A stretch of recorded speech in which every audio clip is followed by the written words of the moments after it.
Ah, salut, une petite vidéo des RCT 91. Alors, par contre, c'est juste un petit délire que je me suis fait. Je voulais faire une petite comparaison entre un moteur Bruchshed et un moteur brushless. Ceux qui m'ont déjà vu sur les vidéos sachent que celle-là, à la base, le Yamaha a été monté en Bruchshed. Là, il est monté en brushless, excusez-moi. Donc, pour vous souvenir comment marcher en Bruchshed, j'ai fait un petit montage pendant 2 minutes. À tout de suite. Alors une batterie classique, 2000 mAh en NiMH, le SC 40 ampères et le moteur en 540 Bruchshed.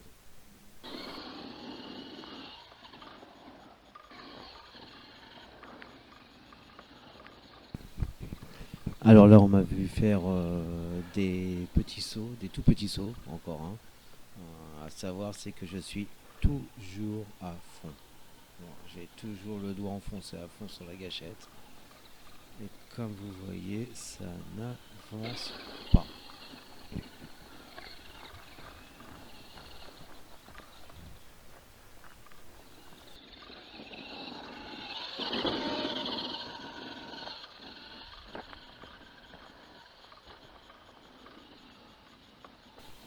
Alors là c'est pareil, je prends pas mal d'élan pour faire un grand saut.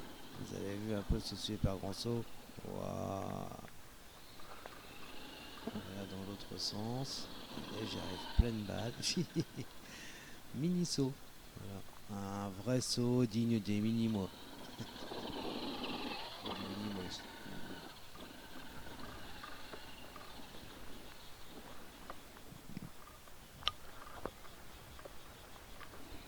Et là le saut final. Attention les yeux.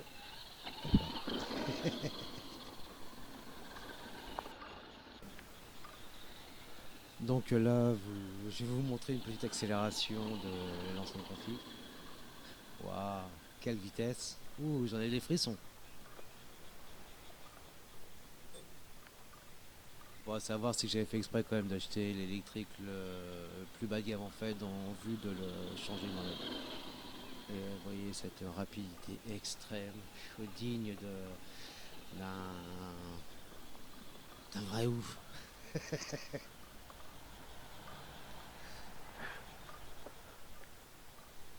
Enfin, tout ça pour montrer que et je vais pas la critiquer dans le sens que j'ai ma fille de 5 ans, la config est très très bien pour un enfant de 5 ans, pour apprendre à conduire.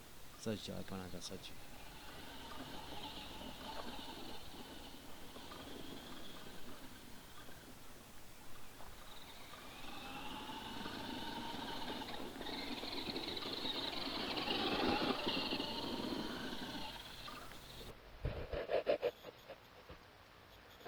Donc, suite à cette lenteur, j'ai décidé de tout changer.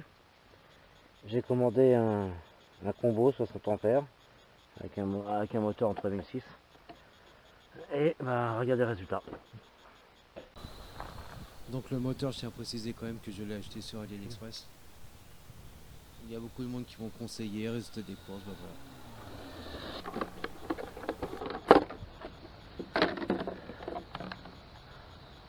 Moi, le moteur a cramé. Tellement qu'il a chauffé le bordel. En tout et pour tout, le moteur il a roulé 12 minutes. Regardez-moi ça un peu. 30 balles, on comprend pourquoi. Donc, vous avez vu le moteur cramé. Bon, vous avez un moteur cramé. Donc, je voulais venir au même endroit que j'étais déjà venu pour faire une vidéo. Sauf qu'aujourd'hui, je suis en 4-2. Parce que dimanche, en 4 euros pour organiser un troisième événement. On va dire que le différentiel arrière n'a pas supporté. Moi, j'ai l'impression que le différentiel qui n'a pas aimé. Bon, bah, le différentiel, hein. Regarde. Je suis en traction. Ah ouais. Donc là, j'ai piqué celui de l'avant pour mettre derrière et ça venir faire une petite vidéo. Ici, pour bien sûr que ça tienne le coup.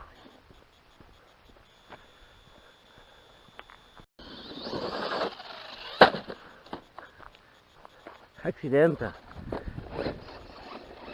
Jamara est costaud. Alors pourquoi je dis qu'il est costaud, c'est que je vous garantis que je lui ai vraiment fait faire des bonnes cascades, des bons retournements, et il est toujours intact. Enfin, presque.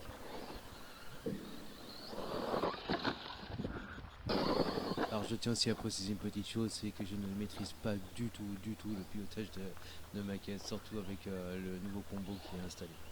C'est pour ça que vous allez souvent me voir dans les fossés ou aux pâquerettes.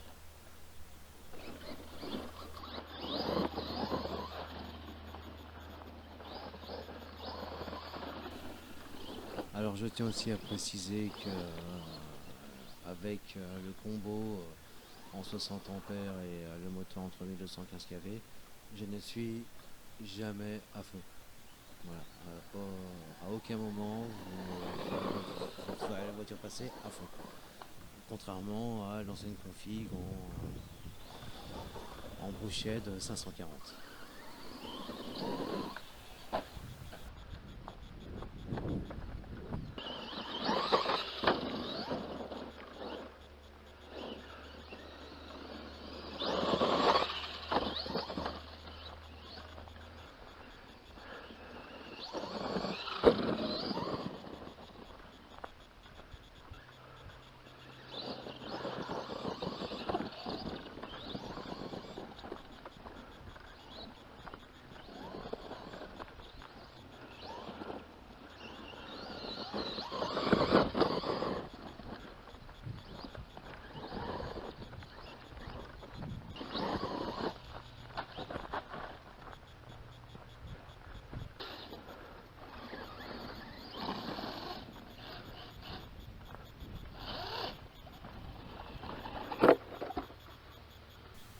Et donc c'est à ce moment que le deuxième différentiel lâche.